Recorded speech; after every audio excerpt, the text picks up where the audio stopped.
ಗೃಹಲಕ್ಷ್ಮಿಗೆ ಸಂಬಂಧಪಟ್ಟಾಗೆ ಕಳೆದ ಅಧಿವೇಶನದಲ್ಲಿ ಕೂಡ ನಾವು ಇದರ ಬಗ್ಗೆ ಭಾಳ ವಿಷಯಗಳನ್ನು ಪ್ರಸ್ತಾವನೆಯನ್ನು ಮಾಡಿದ್ವಿ. ಸರ್ಕಾರ ತಪ್ಪು ಮಾಹಿತಿಯನ್ನು ಒದಗಿಸುವ ಮುಖಾಂತರ ರಾಜ್ಯದ ಜನತೆ ಕ್ಷಮೆ ಕೋರ್ತಕ್ಕಂಥ ಸಂದರ್ಭವನ್ನು ಕೂಡ ಒದಗಿಸುವಂಥದ್ದಾಗಿತ್ತು.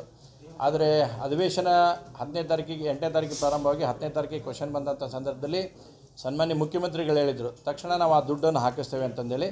ಆದರೆ ಇಲ್ಲಿವರೆಗೂ ಕೂಡ ಫೆಬ್ರವರಿ 2025 ಮತ್ತು ಮಾರ್ಚ್ 2025 ಹಣ ಆ ತಾಯಂದಿರ ಖಾತೆಗೆ ಜಮಾ ಆಗಿಲ್ಲ ಅನ್ನುವಂಥದ್ದು ಅಷ್ಟೇ ಸ್ಪಷ್ಟವಾಗಿದೆ.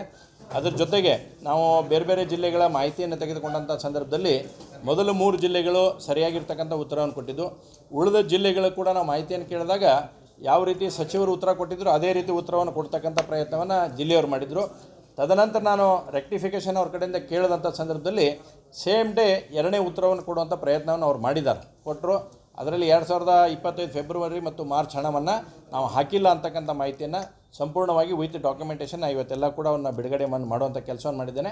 ಮತ್ತು ನಾವು ಸರ್ಕಾರಕ್ಕೆ ಆಗ್ರಹ ಮಾಡ್ತೀನಿ, ನೀವೇನು ಇವತ್ತು ಗೃಹಲಕ್ಷ್ಮಿ ಖಾತೆ ಹೆಸರು ಹೇಳಿಕೊಂಡು ತಾಯಂದಿರ ಓಟ್ ತೊಗೊಂಡು ಇಷ್ಟು ದೊಡ್ಡ ಪ್ರಮಾಣದಲ್ಲಿ ಮಾಡಿರಿ, ಯಾವುದೇ ಕಾರಣಕ್ಕೂ ಆ 1,24,00,000 ತಾಯಂದಿರಿಗೆ ಮೋಸ ವಂಚನೆಯನ್ನು ಮಾಡಲಾರ್ದ ನೇರವಾಗಿ ತಕ್ಷಣ ಹಣವನ್ನು ಹಾಕಬೇಕನ್ನೋಂಥ ಆಗ್ರಹವನ್ನು ನಾನು ಮಾಡ್ತೇನೆ. ಇಲ್ಲಾಂದರೆ ಭಾರತೀಯ ಜನತಾ ಪಾರ್ಟಿ ಕಳೆದ ಅಧಿವೇಶನದಲ್ಲಿ ವಿಧಾನಸೌಧ ಒಳಗಡೆ ನಾವು ಸಾಕಷ್ಟು ಹೋರಾಟವನ್ನು ಮಾಡಿದ್ದೇವೆ. ಇನ್ನು ವಿಧಾನಸೌಧ ಹೊರಗಡೆ ಅಂದರೆ ರೋಡ್ನಲ್ಲಿ ಕೂಡ ನಾವು ಈ ಹೋರಾಟವನ್ನು ಪ್ರಾರಂಭ ಮಾಡ್ತೇವೆ. ನಮ್ಮ ಮಾನ್ಯ ರಾಜ್ಯಾಧ್ಯಕ್ಷರು, ನಮ್ಮ ಮಾನ್ಯ ವಿರೋಧ ಪಕ್ಷ ನಾಯಕರು, ನಮ್ಮೆಲ್ಲ ನಾಯಕರು ಕೂಡ ತೀರ್ಮಾನ ಮಾಡಿ ಅದರ ಹೋರಾಟದ ರೂಪರೇಷೆಯನ್ನು ಕೂಡ ನಾವು ನಿರ್ಧರಿಸ್ತೀವಿ. ನೋಡಿ, ಇವತ್ತಿನವರೆಗೂ ಆಗಸ್ಟ್ ಅವ್ರು ಹೇಳಿದ ಪ್ರಕಾರ 23 ಕಂತು ಅಂತ ಹೇಳಿದರು. ಆ್ಯಕ್ಚುಲಿ ಆಗಸ್ಟ್ ಅಂತಂದರೆ 25 ಕಂತುಗಳಾಗ್ತಾಯಿದ್ವು. ಆದರೆ 2 ಕಂತಿನ ಹಣವನ್ನು ಅವ್ರು ಹಾಕಿಲ್ಲ. ಮತ್ತು ಸರ್ಕಾರ ಇನ್ನೂ ಎಷ್ಟು ವಿಚಿತ್ರ ಆಗ್ತಾಯಿದೆ ಅಂದರೆ ಸೇಮ್ ಒಂದೇ ಪ್ರಶ್ನೆಗೆ ಬೇರೆ ಬೇರೆ ಉತ್ತರಗಳನ್ನು ಕೊಡ್ತಾರೆ. ಒಂದು ಕಡೆ 21 ಕಂತು ಹಾಕಿ ಅಂತ ಹೇಳ್ತಾರೆ, ಒಂದು ಕಡೆ 23 ಕಂತು ಅಂತ ಹೇಳುವಂಥದ್ದು ಆಗ್ತಾರೆ. ಅದೇ ಸಚಿವರ ಉತ್ತರ ಕೊಟ್ಟಾರ, ವಿತ್ ಡಾಕ್ಯುಮೆಂಟೇಷನ್ ತಮ್ಮ ಮುಂದೆ ಕೊಟ್ಟಿದ್ದೀನಿ. ಸ್ವರೂಪ್ ಕೇಳಿದಂಥ ಪ್ರಶ್ನೆಯಲ್ಲಿ 21 ಕಂತು ಕೊಟ್ಟಿವಿ ಅಂತ ಹೇಳ್ತಾರೆ, ನಾನು ಕೇಳಿದ ಪ್ರಶ್ನೆಯಲ್ಲಿ 23 ಕಂತು ಕೊಟ್ಟು ಅಂತ ಹೇಳ್ತಾರೆ.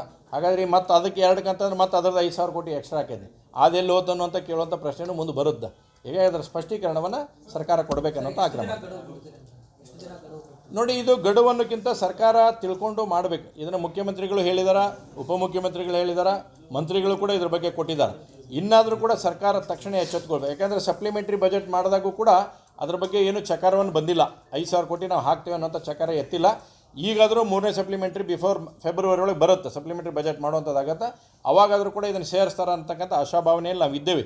ಆದರೆ ಎಲ್ಲಿವರೆಗೂ ಆ 1,24,00,000 ತಾಯಂದಿರಿಗೆ ಹಣ ಸೇರಂಗಿಲ್ಲ, ಅಲ್ಲಿಯವರೆಗೆ ಭಾರತೀಯ ಜನತಾ ಪಾರ್ಟಿ ಈ ಹೋರಾಟವನ್ನು ನಿರಂತರವಾಗಿ ಮಾಡೇ ಮಾಡುತ್ತೆ.